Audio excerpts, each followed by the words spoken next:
Bullies mock Rudo for talking about objects having souls and leave him bloodied in an alley. Regto brings him home, cleans his wounds with a rag, and tells him a legend. If you treat an object with enough care and affection, it becomes imbued with a soul. Regto believes that even a pair of gloves can eventually gain their own spirit. Rudo promises to look after his gloves forever. Rudo jolts awake to find himself bound and being dragged through the wasteland by Engine. He teases him about passing out while Rudo demands to be released so he can return to the sky and avenge Regto. Engine corrects him.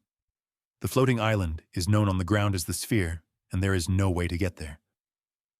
Rudo then insists on knowing how Engine killed the trash beasts and what this world is like. Unimpressed by his attitude, Engine ominously says he will teach Rudo what it's like to live in this world and dumps him at a desolate truck stop. Rudo is furious but powerless, still chained and gasping behind his mask. Rudo encounters a band of masked locals. They recognize his clothes and excitedly call him a spherite. When he admits he fell from the sphere, they seem eager to help, only for him to be bound inside a truck. It turns out they are human traffickers who plan to sell him for parts because spherites fetch a high price. While mocking Rudo, they explain that those living on the ground despise the sphere for dumping endless trash on them. Their leader tries to force-feed Rudo garbage, but he bites off the man's fingers in rage, saying that it's not trash if you can still eat it. This grotesque meal triggers something inside him as he remembers Regto's words about souls. Rudo suddenly transforms the chains binding him and a discarded tire into a spiked weapon, unleashing a devastating attack on the traffickers.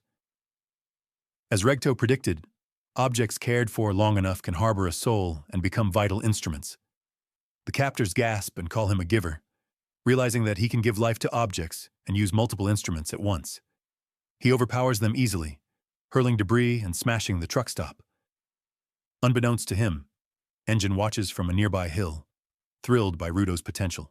Just as Rudo is about to deliver a final blow, Engine intervenes and restrains him. He compliments Rudo for unleashing such power, but notes that his body cannot yet handle it. He admits he orchestrated the test to see if Rudo truly had latent abilities and offers to answer all of his questions about the ground and his newfound power. However, there is a price. Engine invites Rudo to join the cleaners.